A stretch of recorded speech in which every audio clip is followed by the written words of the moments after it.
Kepada Ibu dan Bapak, semangat pagi, Namaste Sotihotu. Namo Sang Yang Adibudaya, Namo Buddhaya. Selamat memperingati Maga Puja. Di tahun ini, tahun yang penuh berkah. Berkah kenapa? Tadi kemarin aja kita diperciki air ya, langsung dari langit. Jadi para dewa memberkati kita ketika kita datang ke wihara. Dan satu hal yang menarik adalah Maga Puja disampaikannya Owada Patimokkha. Ketika syair pertama, ada yang tahu, masih ingat syair pertama? Apa? Nah itu dia. Dari sana saya coba turunkan ke salah satu sutta yang disampaikan oleh Buddha di dalam Salayaka Sutta.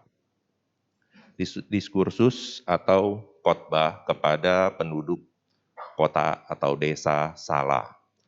Apa yang dibahas di sana?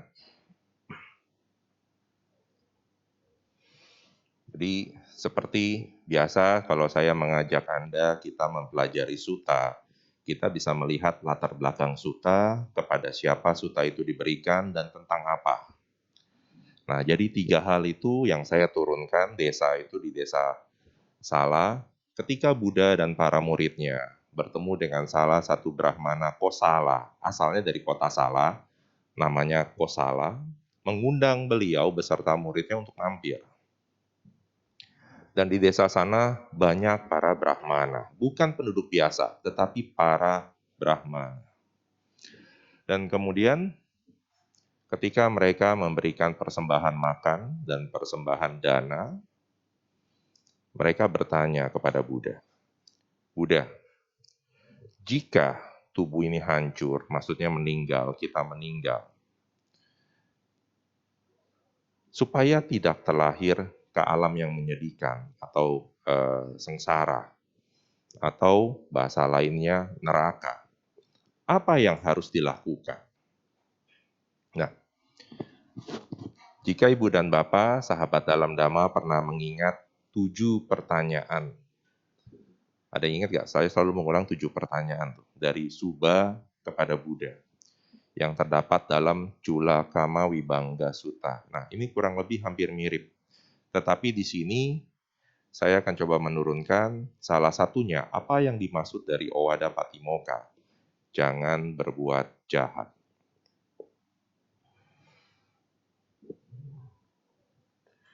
Ini syair pertama yang Buddha sampaikan ketika ditanya oleh para Brahmana di desa Sala tersebut. Para perumah tangga adalah dengan alasan perilaku yang tidak sesuai dengan Dharma. Adharma Carya. Halo? Oh bukan. Dengan alasan perilaku tidak baik, maka beberapa makhluk di sini ketika hancurnya jasmani, maksudnya ketika meninggal setelah kematian, muncul kembali dalam kondisi menderita di alam yang menderita, di alam yang tidak bahagia dalam kesengsaraan, bahkan dalam neraka adalah dengan alasan perilaku yang sesuai dengan Dhamma, dengan alasan perilaku yang baik, maka beberapa makhluk di sini ketika hancurnya jasmani dan setelah kematian, muncul kembali di alam bahagia, bahkan di alam surga. Jadi yang disampaikan adalah ketika seseorang melakukan tindakan yang tidak sesuai dengan Dharma,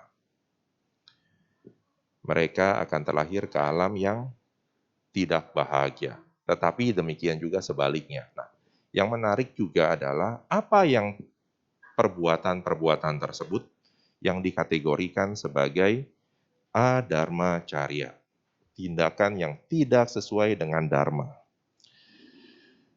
Biasa kita suka menerka-nerka, wah ini sesuai dharma, ini tidak sesuai dharma. Nah, di sini ada 10 perbuatan yang dikategorikan melalui 3 pintu. 3 pintu yang biasa kita lakukan dari tubuh, ucapan, dan pikiran. Nanti kita akan bahas satu persatu kategorinya. Jadi di sini nantinya kita semua menjadi paham, kita semua bukan menggunakan interpretasi sendiri, tetapi kita mencoba mengembangkan, menyesuaikan, karena tentunya ada beberapa kondisi. Kita harus sesuaikan dengan kondisi zaman sekarang. Di sini ada 10. Jadi kenapa saya tadi di awal saya sempat mengatakan, kurang lebih ini isinya sama dengan Culakama Wibangga Sutta. Culakama Wibangga Sutta sebetulnya menggambarkan kenapa ada makhluk yang menderita dan bahagia. Dan Buddha secara ringkas membahas mereka yang menderita karena banyak melakukan tindakan-tindakan, salah satunya ada dari 10 ini. Dan kenapa mereka bahagia? Karena bertingkah laku yang berlawanan dari yang tidak seharusnya. 1, pembunuhan, mencuri, pelanggaran seksual, ucapan tidak benar, bohong. Nanti bohong itu kriteria seperti apa? Ada. Ucapan yang memecah belah, ucapan kasar, ucapan tiada guna, atau gosip. Nah, udah langsung, waduh, saya suka ngegosip nih. Ketamakan, niat jahat, dan pandangan salah. Di sini yang dikategorikan pembunuhan, memang ada syarat dari sila, tetapi yang disampaikan dalam sutta ini akan lebih mengarah ketika tindakan tersebut terhadap satu makhluk hidup dan kemudian terbiasa memukul dan bertindak dengan kekerasan. Jadi bukan hanya ketika makhluk tersebut hilang nyawanya atau hilang kehidupannya. Jadi kan ada yang bilang, Romo saya melanggar sila gak kalau melakukan ini? Kalau kita kembangkan dengan Hari Perempuan Internasional berapa hari yang lalu? Ada yang tahu? Hari Perempuan Internasional berapa hari yang lalu? 4 hari yang lalu. Hari apa? Tanggal berapa? Nah, tanggal 8. Di poin yang kedua, terbiasa memukul dan bertindak dengan kekerasan. Ini bisa dikaitkan dengan Hari Perempuan Internasional. Ketika pasangannya melakukan tindakan kekerasan, bukan hanya dikatakan melanggar sila kalau yang ditindak meninggal, tidak. Ketika seseorang bertindak dengan penuh kekejaman, saat itulah dia sudah melanggar sila pertama. Jadi belum sampai meninggalnya satu makhluk. Panatipata, atipata. Atipata itu dengan cepat meninggal. Ada satu makhluk yang pindah alam langsung, kita bantu kirimin tiket langsung. Bukan hanya sebatas itu. Tetapi di sini dalam sutta ini digambarkan mereka yang bertindak dengan kekerasan dan dengan kekejaman ini sudah melakukan tindakan ini. Jadi yang para pria, ya karena kan biasa wanita yang biasa banyak disakiti juga sama ya. Tapi bukan tidak mungkin terjadi prianya disakiti oleh yang wanita. Itu yang dulu saya katakan kalau yang seperti itu. Suami-suaminya ntar bergabung ke isti, ikatan suami takut istri. Dan yang kedua mencuri. Nah, mencuri ini sesuatu yang gampang ya. Oh, saya tidak pernah melakukan mencuri, Romo. Nah, tetapi di poin yang pertama, mengambil yang tidak diberikan tanpa izin, itu bisa dikategorikan ke sana. Karena itu, setiap kali kita memang membutuhkan sesuatu, jika ada orang di sana, kita meminta izin terlebih dahulu. Nah, kita mulai membiasakan, jangan kita langsung ambil. Kayak misalnya ada acara pembagian konsumsi, kalau belum diberikan ya kita tunggu. Kalau belum dapat ya kita bertanya. Nggak ada masalah kok kalau bertanya, jangan malu. Tapi terkadang kita bertindak, oh kan sudah disediakan, boleh kita pakai dong. Kalau memang sudah tertulis untuk umum, kayak di bandara kita mengambil air, boleh langsung, nah boleh silakan. Tetapi bagi barang-barang tertentu, yang kita tahu, kita perlukan, dan ada orang di sana yang bisa kita tanya, sebaiknya kita tanyakan. Jadi ini semakin bukan membuat kita menjadi terikat, tidak. Membiasakan diri kita. Istri saya terkadang suka kesal sama saya. Kalau lagi jalan, kita kelewatan. belokan. Udah mundur sedikit, saya nggak mau. Saya akan cari putar balik, saya akan mutar balik dulu. Yang lain juga begitu kok, boleh. Nah, itu dia. Ketika ada yang kita berpikiran, yang lain kok boleh. Nah, bukan berarti kita boleh kan. Ini karena pembenaran konsensus bersama. Karena ada banyak yang melakukan, kita mengatakan boleh, padahal belum tentu benar. Jadi kita coba membiasakan. Jangan membuat Anda atau kita menjadi terikat ya, jangan. Tetapi kita hanya membiasakan saja. Dan yang kedua di sini mencuri milik orang lain. Kalau di dalam suta dikisahkan mengambil barang-barang, walaupun di hutan tidak ada penghuni diambil. Nah, bayangkan coba, artinya apa? Buddha menggambarkan walaupun di tempat yang tidak ada penghuninya dan dianggap sudah tidak ada pemiliknya, dan ketika kita ambil, sama saja mencuri. Nah, itu kategori janganlah berbuat jahat. Nanti kenapa di belakang akan saya sampaikan. Dan yang ketiga, ini yang pelanggaran seksual, ini yang cukup detail, karena di poin yang keduanya lebih diarahkan kepada wanita. Jadi kalau yang pertama, perbuatan salah dalam kenikmatan indria. Kita pemuasan nafsu terhadap indria kita, termasuk kamesu micacara. Walaupun dalam sila, lebih detail adalah kepada organ vital. Tetapi di sini, kenikmatan indria termasuk pelanggaran seksual. Dan yang keduanya, perempuan dalam perlindungan keluarga, hukum, atau yang sudah bertunangan. Kalau dulu, waktu saya masih muda, sekarang pun masih muda ya, belum terlalu tua, ada yang mengatakan sebelum janur kuning dipasang atau apa sih namanya? Belengkung ya. Artinya masih bisa kita rebut. Wah, ternyata tuh di sini udah ada. Sayang terlambat saya baca. Tunangan loh. Kalau yang sudah bertunangan itu artinya sudah melanggar. Nah, jadi Buddha terhadap yang Hari Perempuan Internasional, Buddha demikian melindungi. Bukan merendahkan, tetapi melindungi. Karena di sini perempuan dalam perlindungan keluarga. Di sana didetailkan oleh Buddha. Perempuan yang di bawah lindungan ibu, di bawah lindungan ayah, di bawah lindungan orang tua, di bawah lindungan kakak pria, di bawah lindungan kakak wanita. Itu tidak boleh diganggu. Sedemikian detail Buddha menggambarkan. Dan di sini juga termasuk hukum. Jadi yang hukum itu artinya mereka yang terikat dalam ikatan suami istri, itu hukum. Jadi nggak boleh ganggu.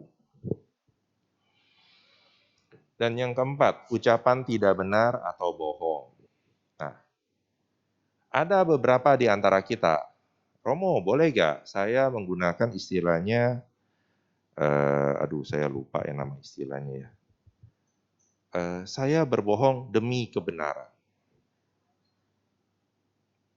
Ada yang pernah nggak menggunakan alasan tersebut? Kita lihat ya kriterianya. Tidak memberikan kebenaran di pengadilan, pertemuan, atau di dalam keluarga. Jadi ketika seseorang bertanya kepada kita, apakah Anda tahu? Padahal kita nggak tahu. Dan kita menjawab tahu, ini sudah melanggar. Dengan alasan apapun juga.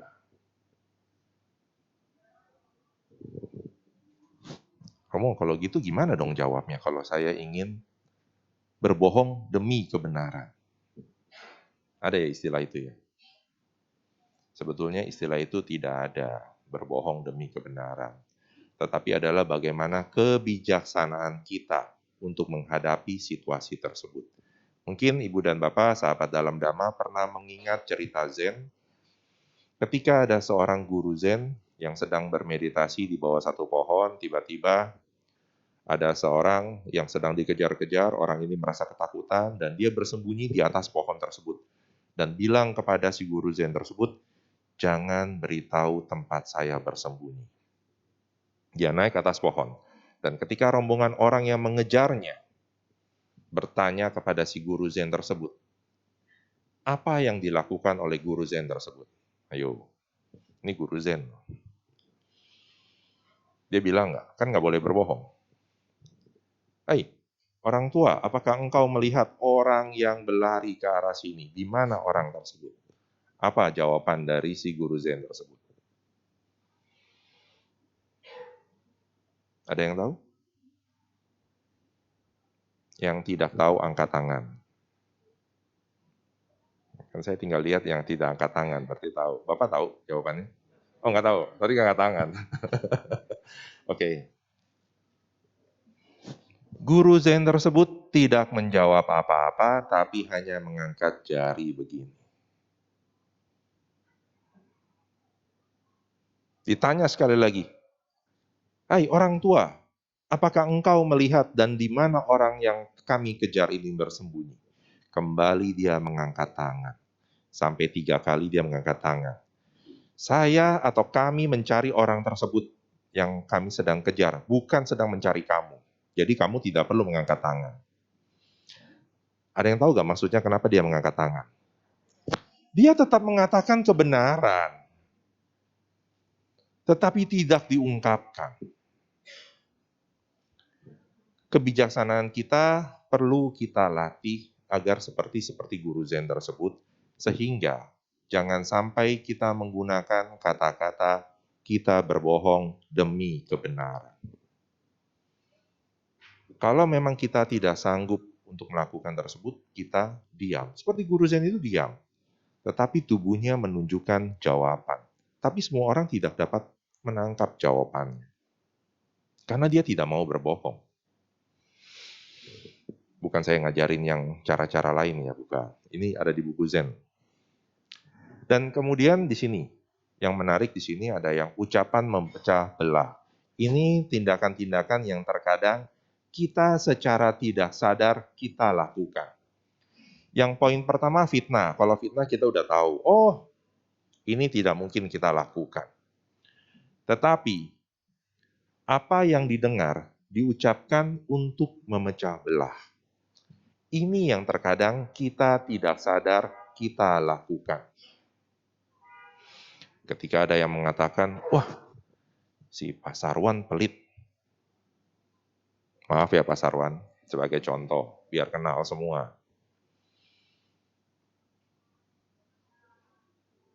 Kita sudah mendengar itu, kemudian kita bilang ke Pak Sarwan, Pak Sarwan, tadi Bu Melisa bilang Pak Sarwan pelit. Tujuannya untuk apa mengatakan demikian?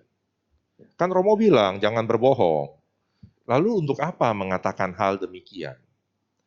Karena terkadang kita mempunyai satu, namanya tuh di otak kita tuh ada satu hal yang suka terhadap kekerasan.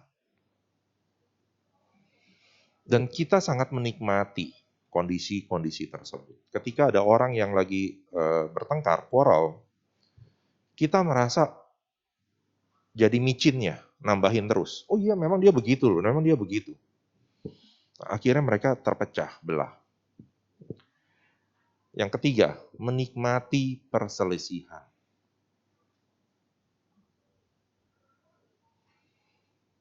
Minggu lalu, minggu ini ya, maksudnya minggu yang kemarin, saya dengan satu kolega saya, kita berbeda pendapat. Karena kami ada grup board of director, saya sampaikan ke salah satu director, tapi saya pasang disclaimer dulu. Apa yang saya sampaikan, jangan sampai membuat dia menjadi ada di pihak saya. Saya bilang ini perbedaan pendapat antara saya dengan satu kolega saya. Tapi saya ceritakan ini supaya kamu tahu situasinya. Kan karena ketika saya bercerita, wah dia mulai panas kondisinya. Wah begitu ya, begitu ya. Saya bilang, nanti dulu, kamu jangan menilai. Saya hanya menyampaikan, Ketika nanti kamu berhadapan dengan dia, kamu tinggal melihat sendiri dan mencari tahu sendiri. Nah, itu yang saya sampaikan. Jangan sampai kita menikmati perselisihan, mencari orang berada di kubu kita atau di kubu tertentu. Ini yang secara tidak sadar kita lakukan hal demikian. Dan ucapan kasar, kata kasar menghina orang.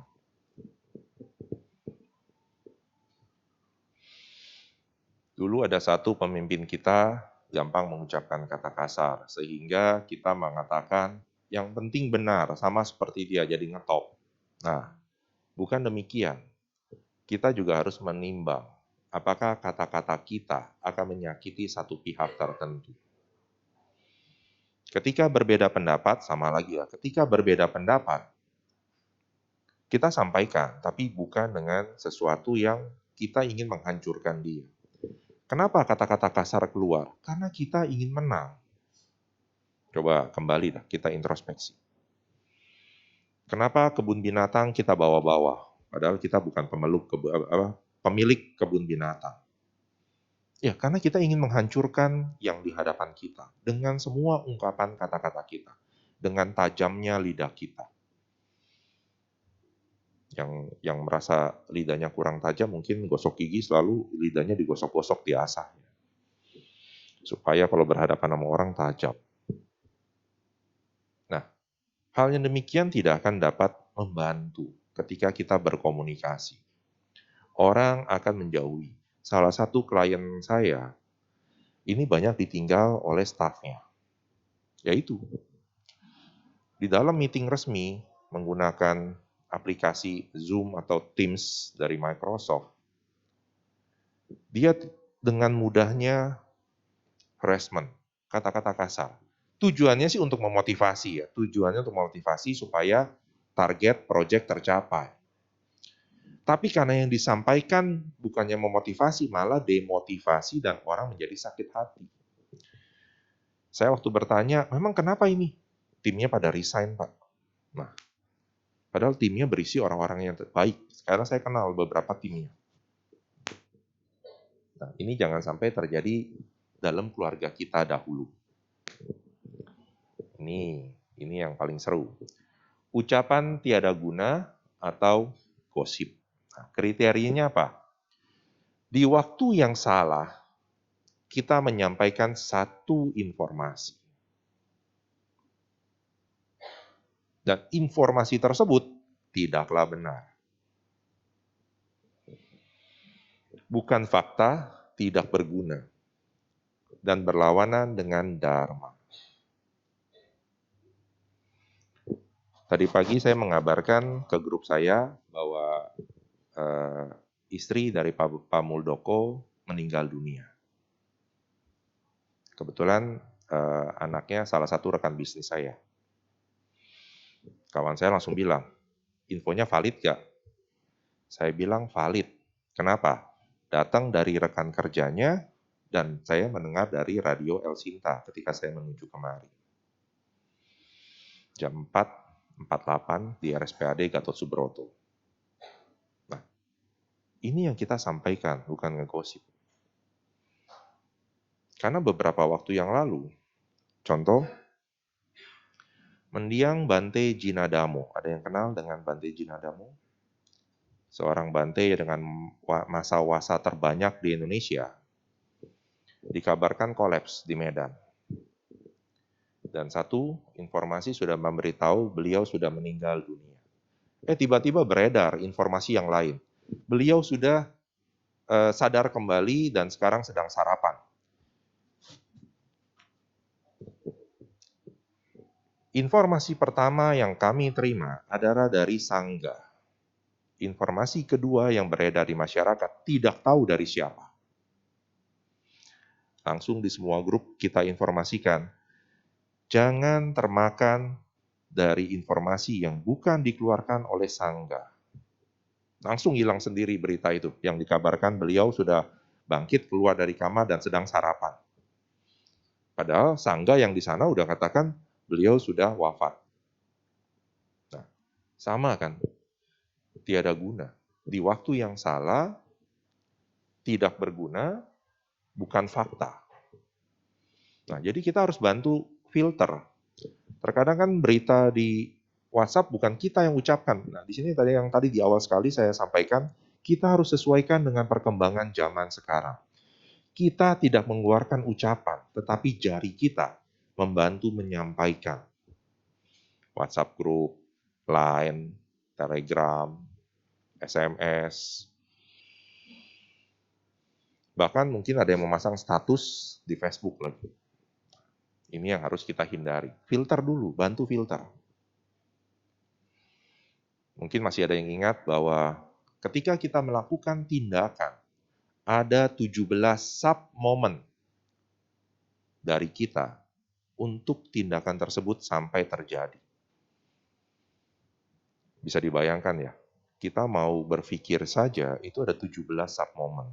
Kita mau bertindak sesuatu itu ada 17 sub-moment. 17 sub-moment itu sangat cepat sekali.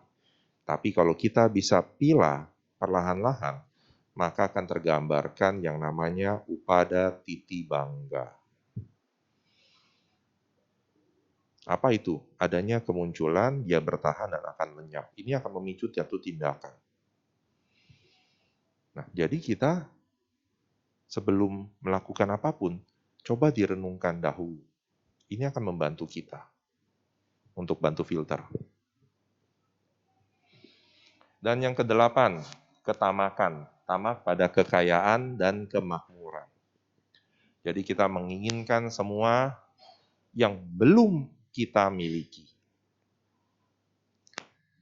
Kalau para motivator mengatakan, kita mencari sesuatu yang belum kita miliki. Setuju ya? Beberapa waktu yang lalu saya diminta membawakan secara online di salah satu channel Buddhis di YouTube. Romo ceramah ya, tapi tidak ada audiens, tidak ada host, tidak ada tanya jawab. Saya bingung, lalu saya berhadapan dengan siapa? Langsung online Romo, oke. Topik saya berani kaya. Nah, makanya di situ langsung saya sampaikan. Terkadang kita berpikir bahwa kita tidak punya. Makanya kita mencari dan berusaha memilikinya. Kalau ditanya di sini, siapa yang jutawan? Silakan angkat tangan. Jutawan.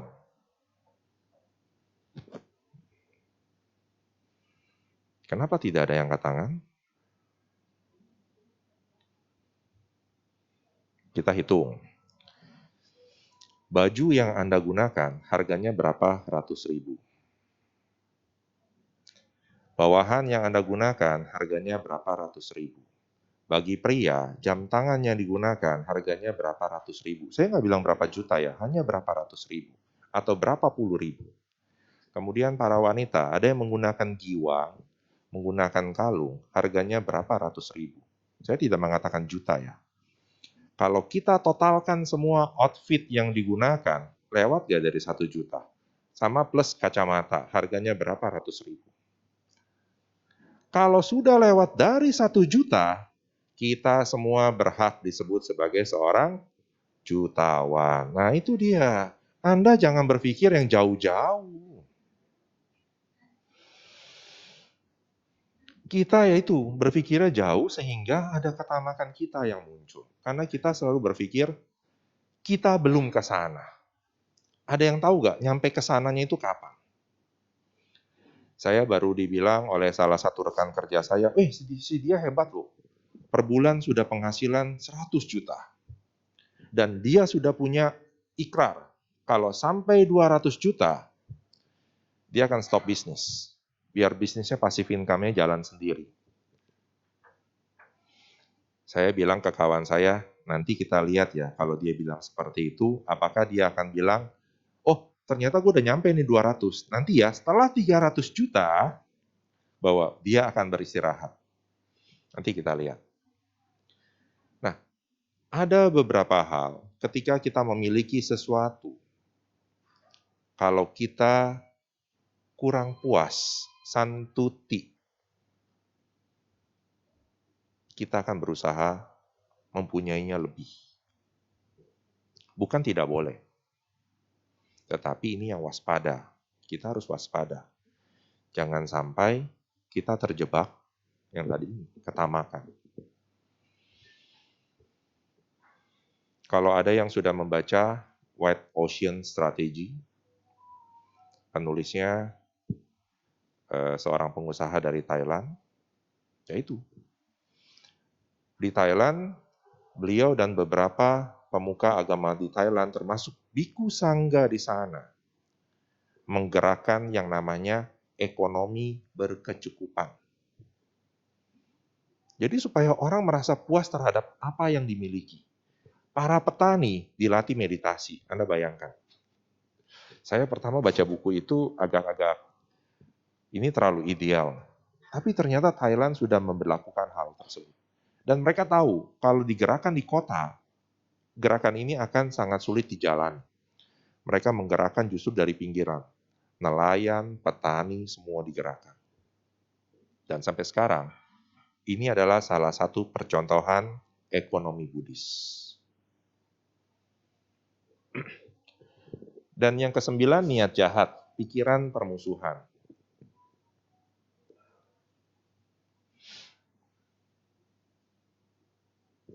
Kita ketika berselisih paham dengan seseorang, sebaiknya kita harus seperti anak kecil.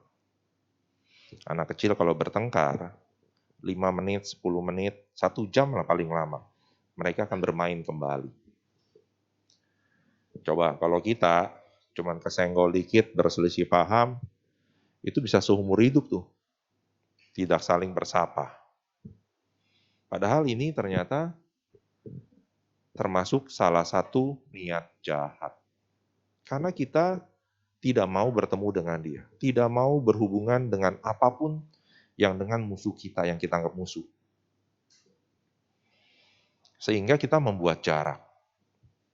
Dan ternyata hal tersebut justru kita sedang menanam biji karma kurang baik. Bagi orang yang kita musuhi, mereka nggak ada masalah kok. Mereka biasa-biasa saja, tetapi kita selalu menyimpan niat jahat ini.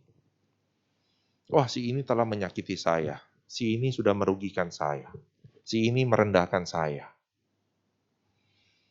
Padahal itu sudah berlalu. Ini yang terkadang, walaupun sudah diingatkan berkali-kali, terkadang kita melewatinya. Dan kita selalu masih menyimpan. Kalau ditanya, 2 pertanyaan. Nanti di rumah coba ambil kertas, tuliskan 3 nama sahabat baik Anda. Mungkin beberapa ada yang kesulitan. Tapi ketika diminta tuliskan 1 musuh Anda, cepat. Oh ini gampang ini mah nih, pertanyaannya gampang. Nggak usah tunggu Romo, tunggu 1 minggu lagi, sekarang saya bisa jawab. Nah itu loh. Jadi terkadang kita mengingat 3 nama atau bahkan 1 nama sangat sulit. Tapi kalau hanya 1 nama yang merugikan kita di masa lalu, bukan sekarang, di masa lalu, itu akan mudah kita ingat-ingat. Dan yang terakhir, pandangan salah atau mica ditti. Dikatakan adharma carya karena dia tidak mempercayai dharma. Romo, kalau gitu yang agama lain yang tidak percaya dharma ini dong. Bukan. Pengertian dharma di sini adalah kebenaran ya. Bukan Buddha dharma, bukan ajaran Buddha. Tetapi terhadap kebenaran. Jadi dia berpikir bahwa dia tidak perlu melakukan dana. Tidak ada yang perlu diberikan. Tidak ada yang dipersembahkan. Karena tidak perlu ada yang dihormati. Tidak ada yang dikorbankan.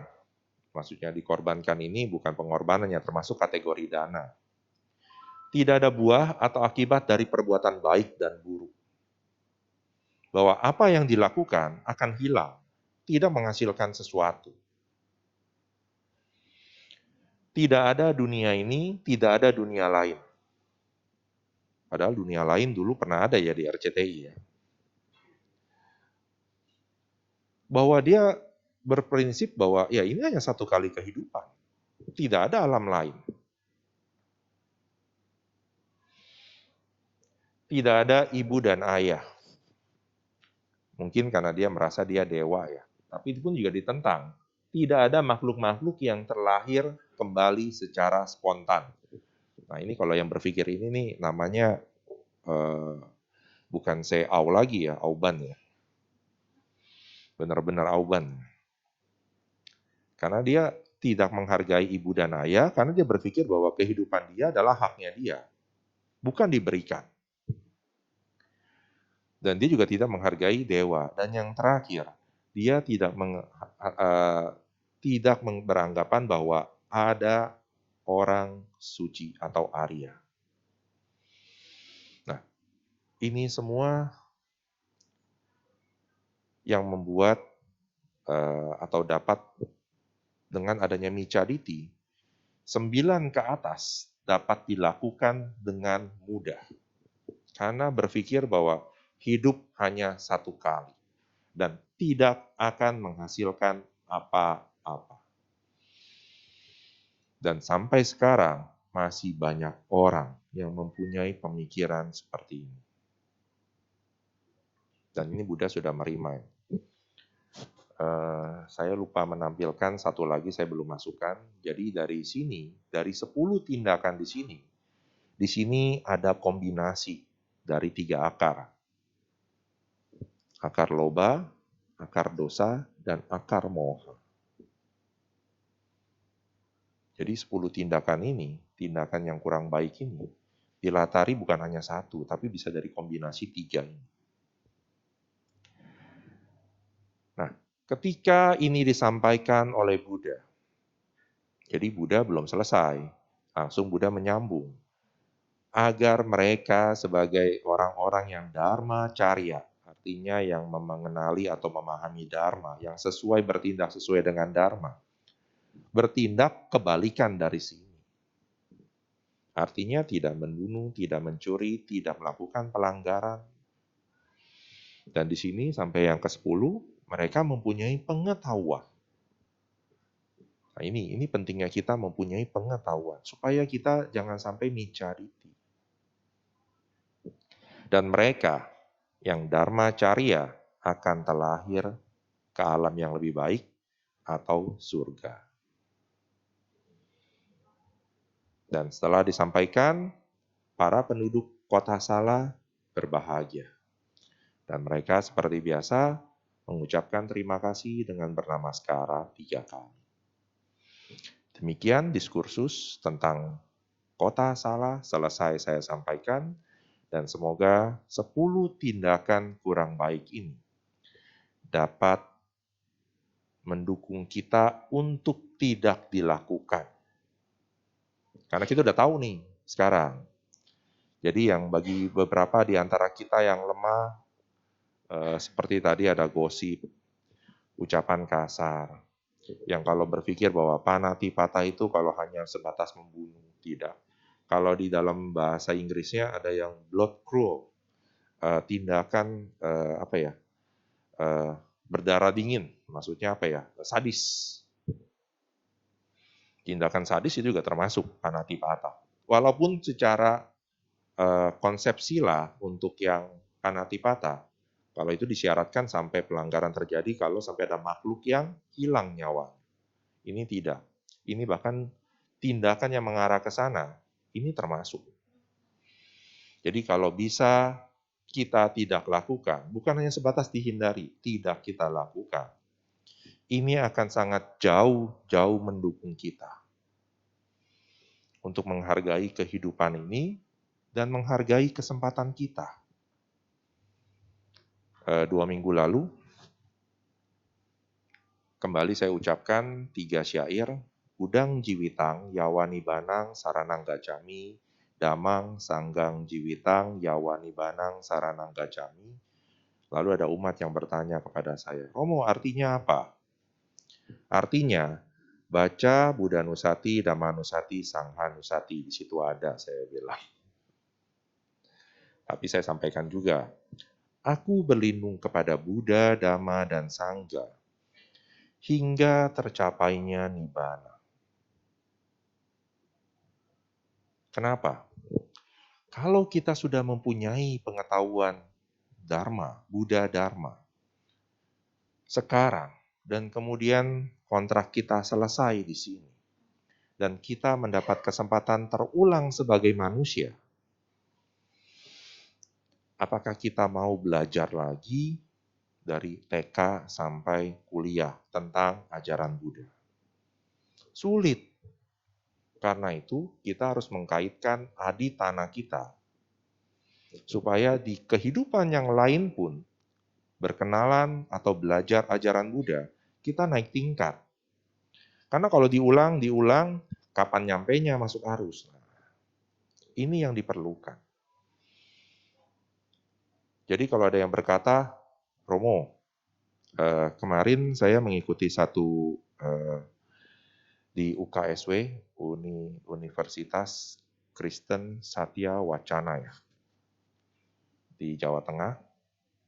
Kebetulan salah satu pembicaranya adalah guru saya, Bante Nyana Suryanadi. Beliau di hadapan para mahasiswa Kristen sama menyampaikan hal ini dengan sesuatu yang mudah diterima bagi mereka, karena kan tentunya secara keyakinan mereka beda.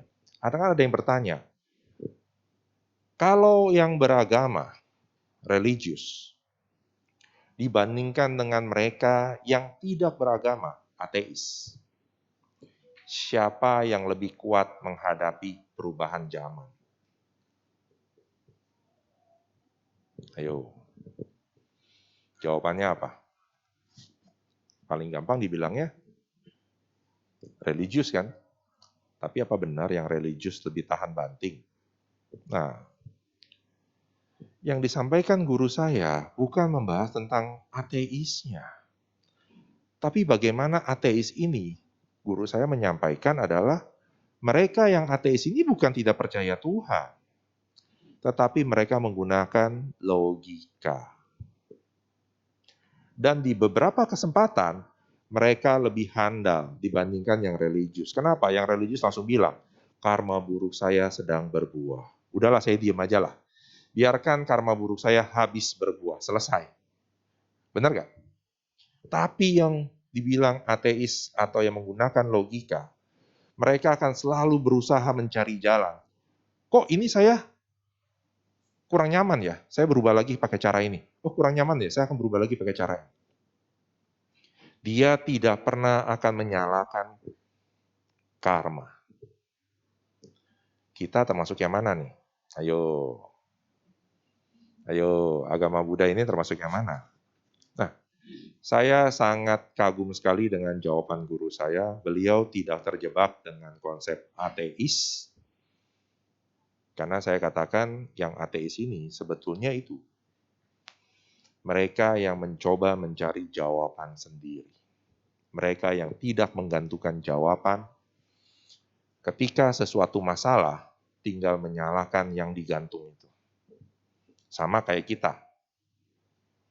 Kalau kita terlalu menggunakan logika, kita akan jadi ateis. Tapi kalau kita terlalu menggantungkan apa-apa si karma, kita akan tidak ada bedanya dengan ajaran lain. Karena itu Buddha jalan tengah. Jadi jangan terjebak ya kita ya. Jadi Anda jangan bilang lagi untung hoki, lagi kurang beruntung karma. Ini biasanya sering muncul. Karena 2 minggu sampai minggu kemarin saya berkeliling di wihara. Ini saya sampai agak lelah saya mengatakan karma itu netral. Kita sendiri yang mencap karma buruk, hoki. Bukan karma baik, hoki disebut. Nah, seperti itu. Semoga dengan penjelasan tentang Salayaka Sutta akan membuka wawasan baru bagi ibu bapak, sahabat dalam Dhamma, dalam kita bertindak di kehidupan kita sehari-hari. Terima kasih.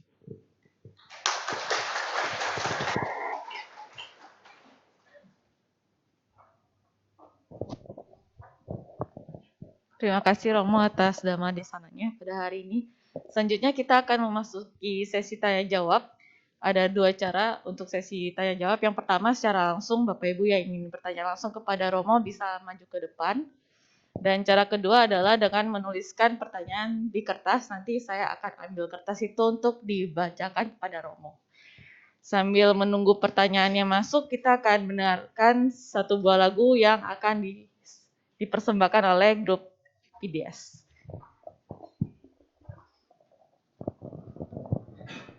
Sambil menunggu pertanyaan yang akan ditanyakan, kembali kita buka tuntunan puja bakti kita halaman 119. Kita nyanyikan bersama-sama satu buah lagu yang berjudul I.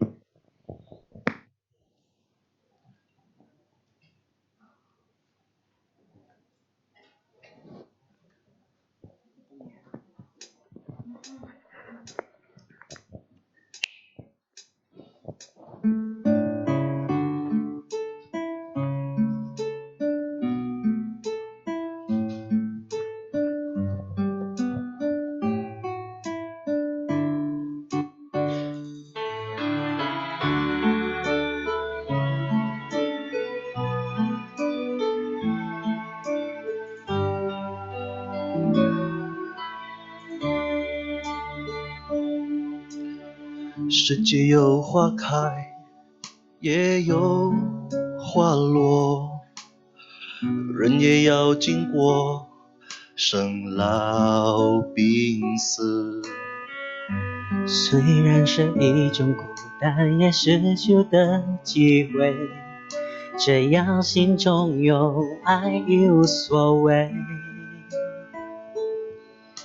爱永远能化解我们心里的恨，让我们能更体谅别人。用我们心中的爱照耀这世界，让人生充满了爱去过生活。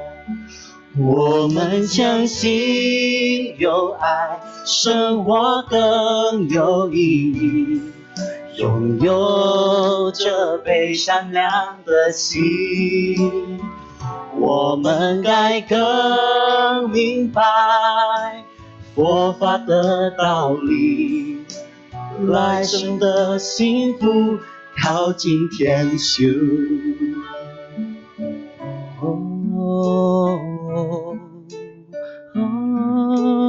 Mari kita mulai lagi dari bait yang pertama.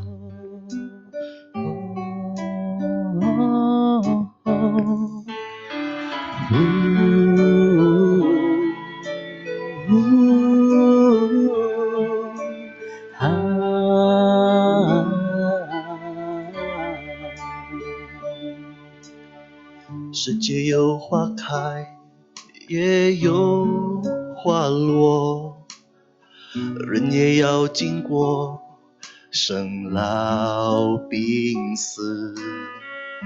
虽然是一种孤单，也是修的机会，只要心中有爱，一无所谓。爱永远能化解我们心里的恨，让我们能更体谅别人。用我们心中的爱照耀这世界，让人生充满了爱去过生活。我们相信有爱，生活更有意义。拥有这杯善良的心，我们该更明白佛法的道理。来生的幸福靠近天修。我们相信有爱，生活更有意义。拥有这杯善良的心，我们该更明白佛法的道理。来生的幸福靠近天修。来生的幸福靠近天修。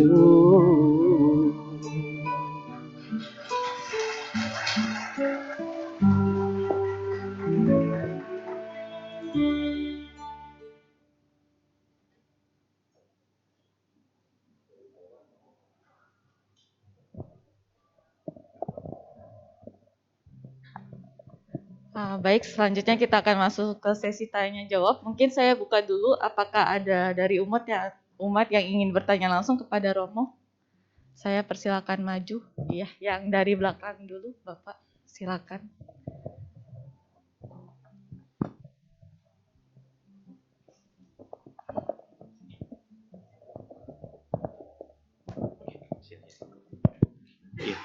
Nama budaya Romo. Ya, saya izin bertanya ada dua hal Romo. Jadi yang pertama saya tertarik sekali dengan cerita Zen yang tadi Romo sampaikan bahwa kita perlu bijaksana ya Romo. Nah, saya ingin bertanya ada tips gak Romo untuk menumbuhkan wisdom bagi kita umat awam? Soalnya terkadang seringkali kita terjebak gitu Romo. Kita seringkali diajarkan mungkin berbuat baik, jujur dan lain-lain. Tapi kejujuran ini sometimes membuat kita menderita Romo. Contoh simple, mungkin pada saat teman kita bertanya gitu, kita jalan suatu bisnis, lalu misalnya bisnis kita lancar, lalu teman kita mulai bertanya, bos modal berapa nih gitu, atau misalkan cuan berapa nih, untung berapa nih, terus kita terjebak gitu, saya kan mesti jujur, kalau bohong ntar saya karma buruk lagi. Nah terkadang kita nggak punya wisdom, akhirnya malah membuat diri kita menderita gitu Romo. Itu yang pertama. Yang kedua ialah sometimes atau terkadang seringkali kita juga berbuat baik tapi malah membuat diri kita menderita Romo. Contoh simpelnya, kan Buddha pernah berkata bahwa janganlah berbuat jahat, perbanyak kebajikan. Tapi kita seringkali kebanyakan berbuat baik dan berbuat baik. Kita lupa untuk yang pertama itu tuh Romo, yang Buddha sampaikan. Jadi kita sering rajin kewihara, tapi kok kayak sial terus gitu. Kita sering berbuat baik, berdana, melakukan bakti sosial, tapi kok ada aja hal yang membuat kita menderita gitu. Apakah ini relate kita yang tadi Buddha sampaikan bahwa janganlah berbuat jahat gitu Romo. Kira-kira itu. Terima kasih.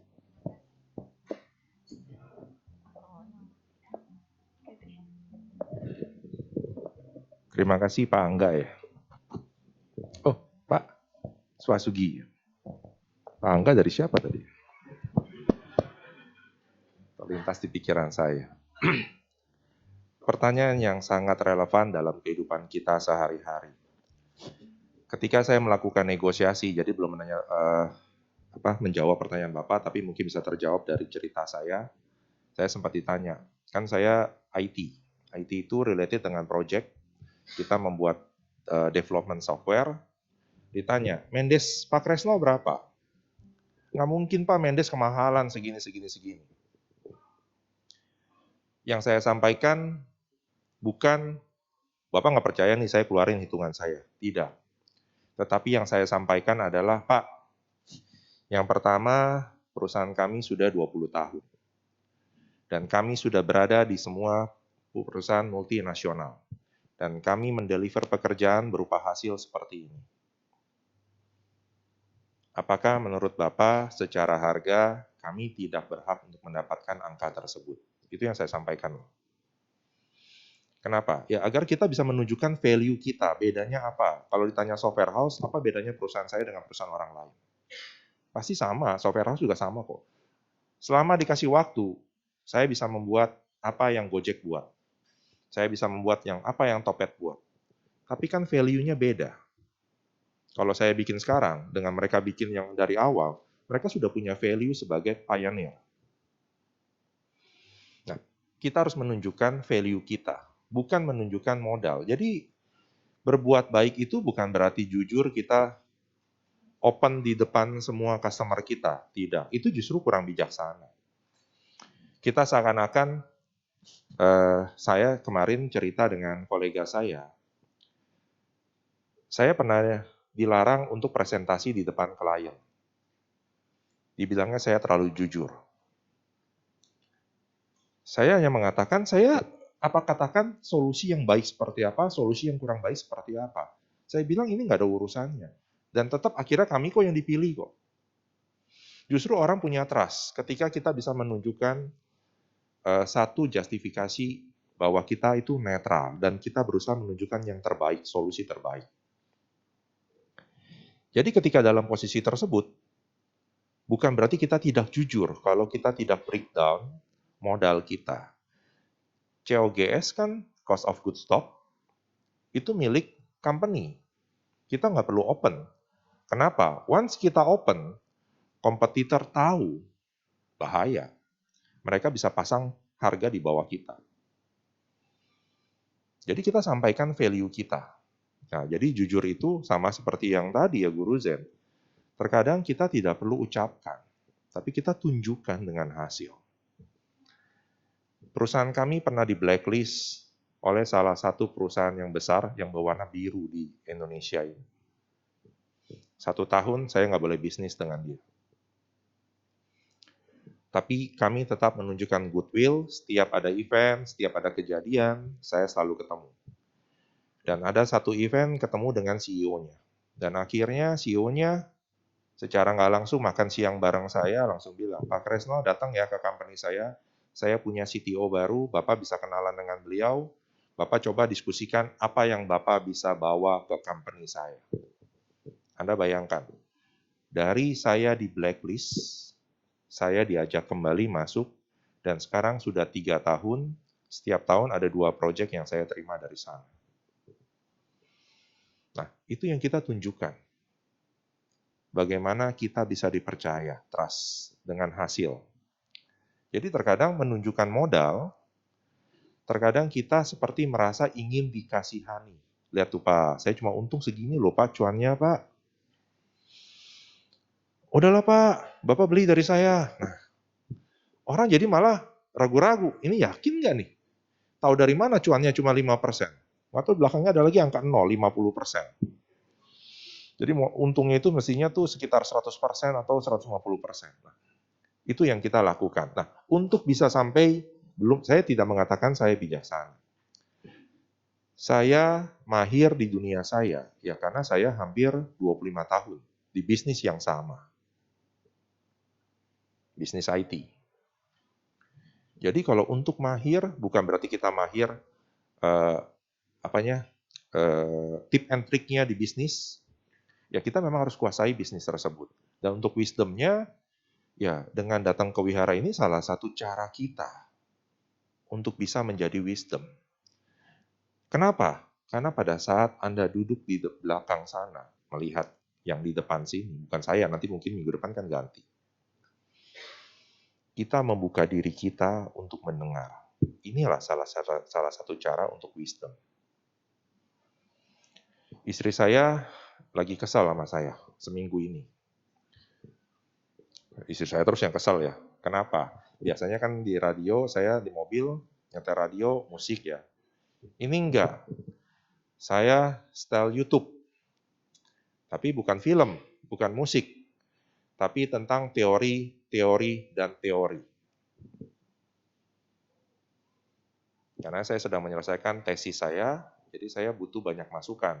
Saya style metodologi penelitian seperti ini. Biar istri saya juga dengar, saya juga dengar. Cuman istri saya pas pulang saya style ulang, pembicara yang sama, topik yang sama, istri saya langsung bilang, bukannya tadi di mobil udah dengar? Baru 1 kali saya bilang. Kan Buddha bilang 3 kali. Paham? Nah, udah istri saya akhirnya udah terima aja pokoknya. Seminggu ini. Nah, itu caranya Pak yang pertama. Dan yang kedua, kurang lebih hampir sama Pak. Terkadang kita melakukan kebajikan. Karena apa? Apakah kita tahu manfaat kebajikan tersebut?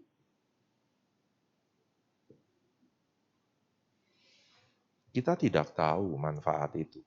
Kita hanya ikut-ikutan. Itu yang saya sampaikan secara jujur, karena banyak aktivis kemanusiaan Buddhis, aktivis sosial Buddhis, hanya menggunakan berbuat kebajikan. Kebajikan yang seperti apa? Kita sebagai murid Buddha harus bisa menunjukkan bedanya berbuat kebajikan versi murid Buddha dengan versi orang yang belum belajar Dharma.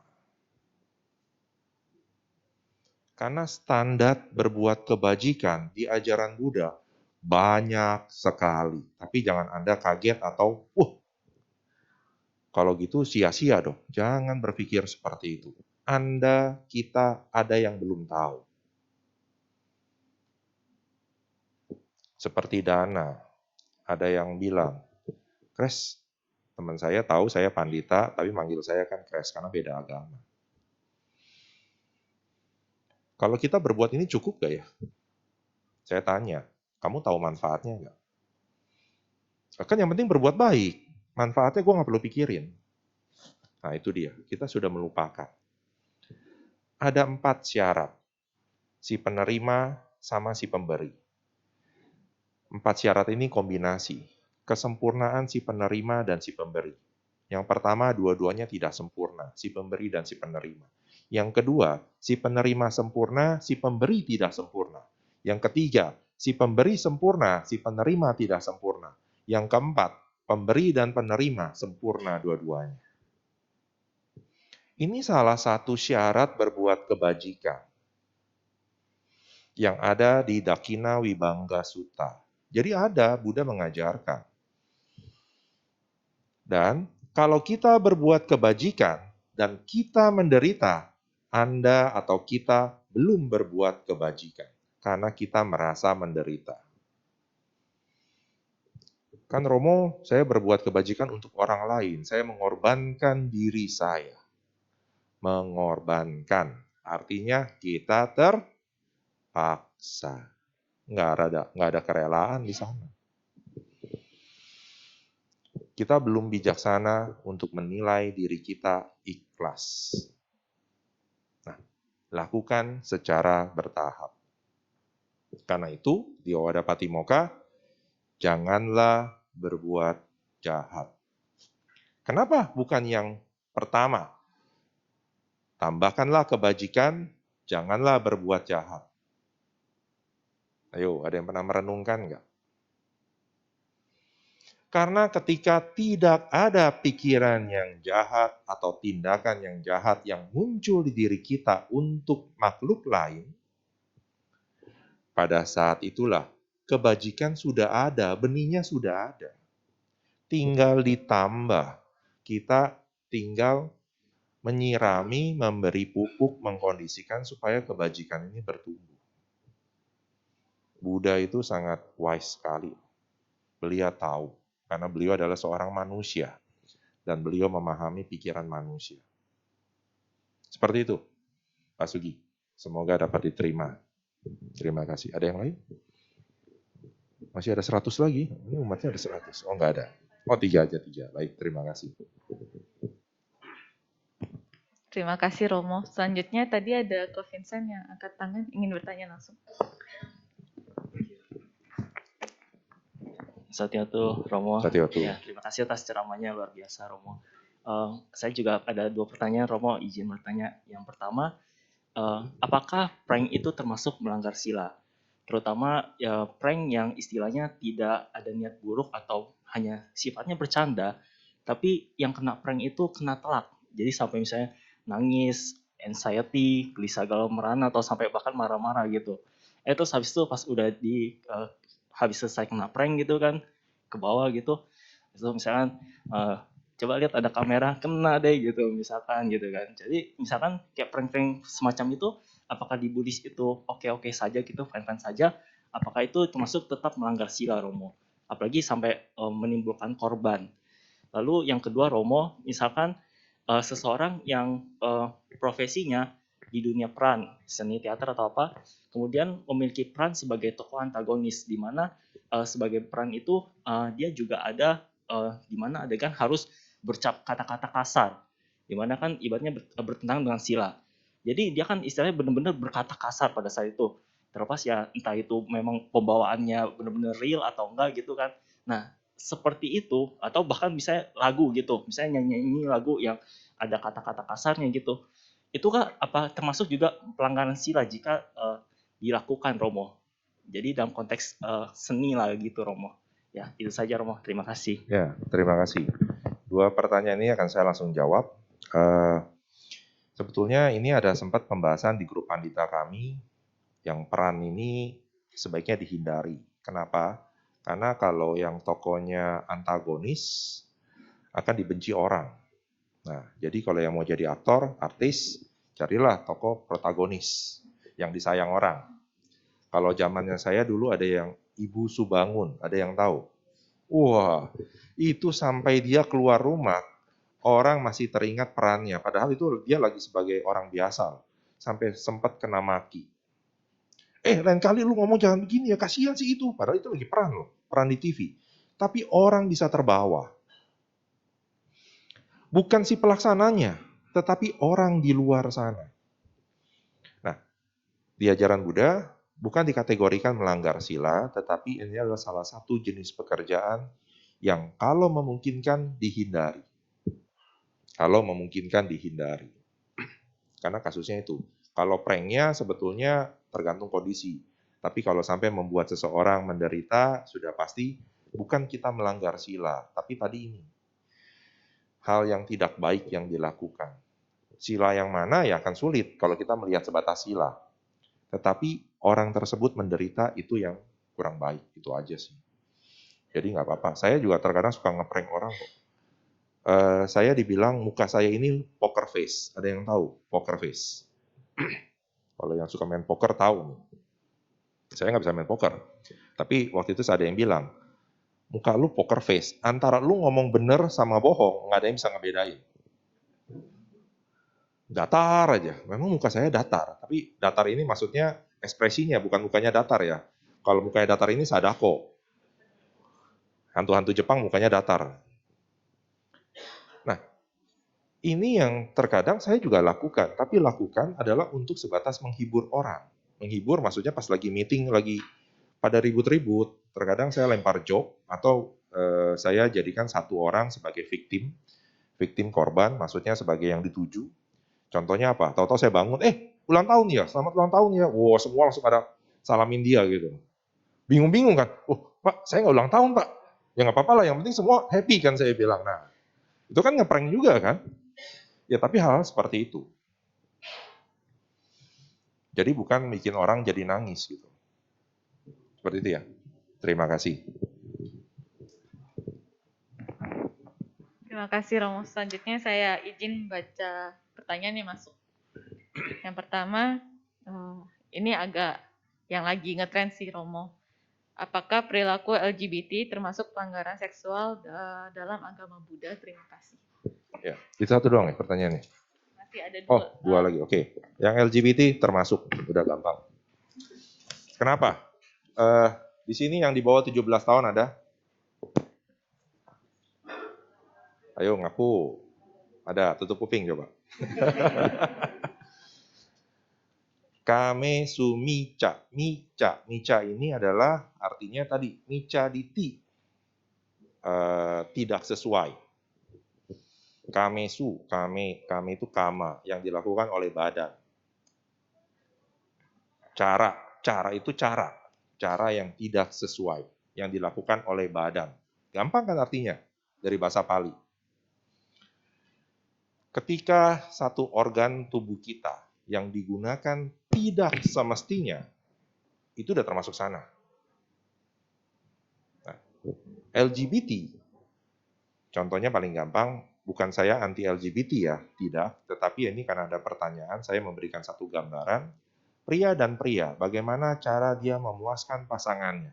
Apakah melalui tempat yang pantas? Itu gampang. Silakan yang lanjutnya, biar jangan dibahas lagi. Pertanyaan yang kedua, Namo Buddhaya Romo, bagaimana cara melatih diri kita untuk menghindari tindakan tidak baik? Karena selama hidup di dunia, kita akan selalu memiliki kemelekatan yang mempengaruhi tindakan kita. Terima kasih Romo. Ya, tadi kemelekatan itu ketamakan. Kenapa? Karena kita merasa tidak punya. Munculkan rasa puas.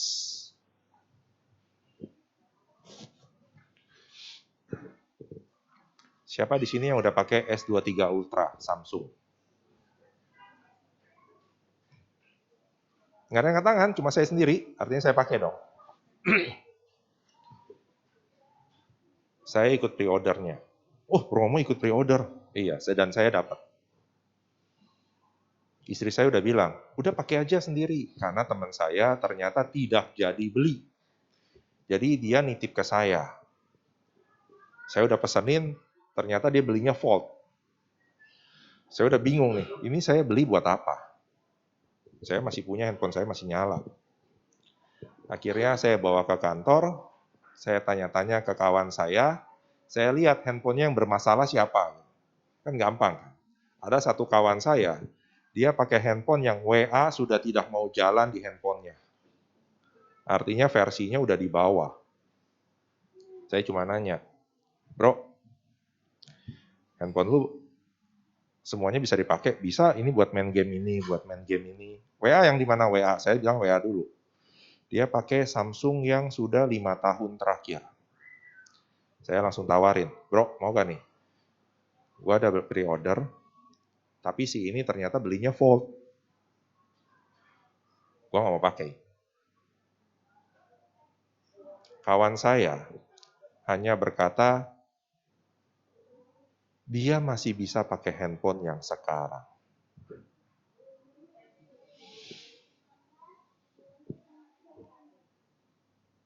Kawan saya bisa berkata seperti itu.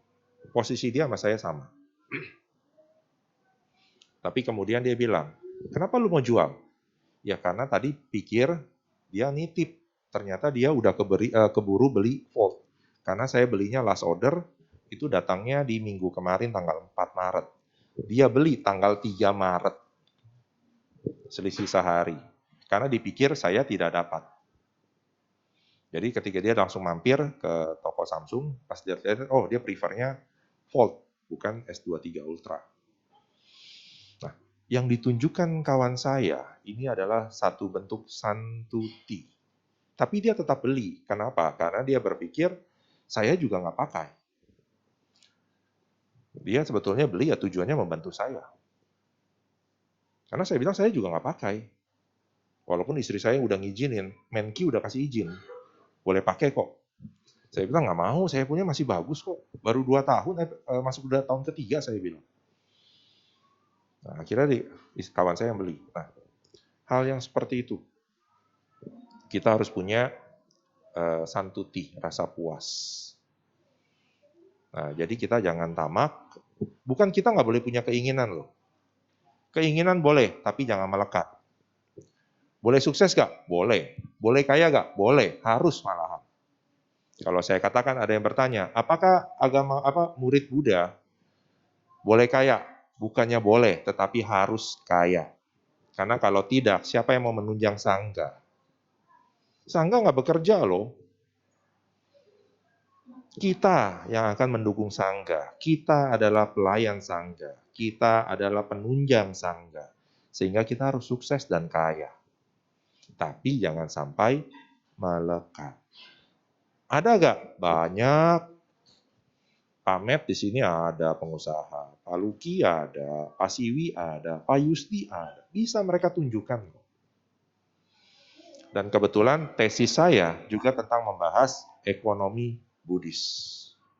Makanya saya banyak baca tentang ekonomi Buddhis dan ternyata di dunia ekonomi Buddhis banyak yang pakai. Seperti itu. Tinggal pertanyaan terakhir. Iya, betul Romo. Pertanyaan terakhir, Namo Buddhaya Romo Kresno, bagaimana menegur orang yang tidak sadar diri bahwasanya dia telah mengganggu orang lain? Contoh, handphone bunyi terus atau main handphone pada saat mendengarkan dhamma. Terima kasih. Oh.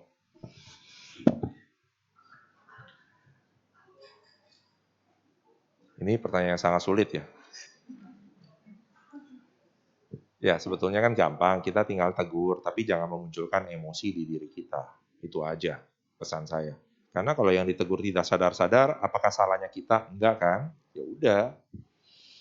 Biarkan dia yang terima hasilnya, bukan terima karma ya, terima hasilnya. Hasilnya apa ya? Mungkin ada yang merasa terganggu dengan handphone dibunyikan.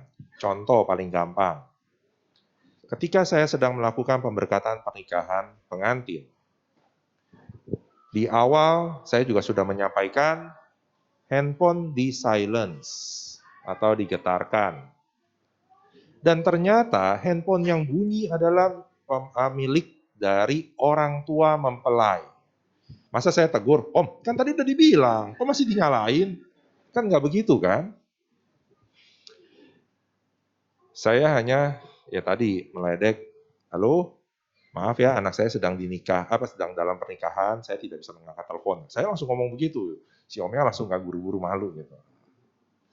Nah, jadi tidak perlu memunculkan emosi di kita. Yang penting kita sudah melakukan tugas kita. Contoh lain, ada orang parkir mobil tidak semestinya. Ada 3 jalur mobil, satu udah benar, yang satu di tengah-tengah di antara mobil kedua dan ketiga. Ya kan? Sering ketemu begitu kan? Waktu istri saya mau mengucapkan sesuatu, saya bilang, nggak usah, jangan memunculkan emosi di kita. Ngapain? Karena ketika memunculkan emosi di kita sedang menanam biji karma buruk kita. Menanam biji loh, bukan menanam karma buruknya, baru bijinya. Dan dia akan tumbuh. Kenapa? Karena tadi, ini baru biji, kemudian terkondisi dengan kondisi yang lain, biji ini disirami dan dipupuki. Dan akhirnya dia tumbuh terus. Seperti lagi naik mobil, tiba-tiba ada yang ngelewatin kita. Kencang, ngelaksonin, dia mau buru-buru. Saya langsung bilang sama istri saya dan anak saya, yang punya mobil lagi kebelet. Jadi supaya jangan muncul emosi, kan muncul kan, ini orang ngapain sih klakson nyalain lampu dim terus. Tinggal bilang saya, lagi kebelet. Ini juga satu kalimat yang saya gunakan supaya saya jangan emosi. Kalau enggak kan saya akan terpancing kan. Saya diem aja di depan, biarnya dia klaksonin itu. Kan kita nggak tahu orang itu lagi kondisinya apa. Saya pernah membawa orang yang sedang sekarat di mobil saya. Dan saya lakukan hal yang sama. Orang nggak tahu. Sampai kawan saya buka jendela dan berteriak, buka jalan, ada yang mau ke rumah sakit, baru dikasih jalan. Padahal kita udah klaksonin, lampu kita nyalain, dim, lampu depan terus dim-dim, kedip-kedip. Orang tidak tahu kondisi kita pada saat itu. Sama, kita tidak tahu kondisi orang tersebut. Jangan kita terpancing. Ini yang kita coba latih. Terkadang saya pun juga terpancing, apalagi kalau di tol. Lewat. Kita lewatin lagi. Habis itu lewatin lagi. Itu waktu saya ke Surabaya naik mobil, ya itu yang terjadi. Terus saya wanti-wanti ke anak saya, jangan lewat dari 120. Anak saya 135, 140. Kan maksudnya Dedi tadi jangan di 120 kan? Ini enggak, Dad, saya lewatin, Dad. Bener anak saya sih. Kata jangan lewatnya itu tidak didengar, 120-nya dilihat. Supaya turun di bawah, ternyata enggak dilewatin. Nah, seperti itu jawabannya, semoga berkenan. Semoga kita tetap semangat dalam Buddha Dhamma. Dan pulang dari wihara, jangan pusing dengan 10 ini. Nanti, waduh ini kok tambah ribet ya agama Buddha ya. Gini, mungkin pertanyaan Pak Sugi yang di awal, kenapa saya berbuat baik kok saya semakin banyak tidak keberuntungan? Sebetulnya sama dalam dunia kesehatan. Kenapa muncul penyakit HIV? Kenapa bisa muncul penyakit yang lain-lain yang baru muncul di abad sekarang? Karena teknologi baru muncul sekarang. Kalau penyakitnya dari dulu sudah ada, kita sudah detect. Dan kenapa banyak murid Buddha yang merasa dirinya kok karma buruknya selalu berbuah? Karena Anda sudah melihat realitas kehidupan. Yang lain belum sadar. Sama seperti ilmu kedokteran kita sekarang. Kenapa banyak penyakit-penyakit baru yang terdeteksi? Bukan salah penyakitnya sudah ada dari dulu. Tetapi kemampuan kita untuk mendeteksi baru muncul sekarang. Dan murid Buddha, saya ibaratkan kita seperti kedokteran tersebut. Kita sudah lebih maju karena kita dapat mendeteksi masalah-masalah kita sejak dini. Sehingga munculnya kok ada karma buruk, segala macam ketidakberuntungan. Karena kita sudah deteksi dari awal. Kita sudah merasakan atau sensitivitas kita tinggi. Dan kita sudah terbangun. Itu bedanya. Jadi jangan menyerah. Seperti Owada Patimokkha, janganlah berbuat jahat, tambahkan kebajikan, sucikan hati dan pikiran, itulah ajaran para Buddha. Selamat siang, terimalah salam Dhamma dari saya, Sotihotu. Namo Sangyang Budaya, Namo Buddhaya. Saya kembalikan kepada Gus. Terima kasih Romo atas Dhamma Desananya pada hari ini.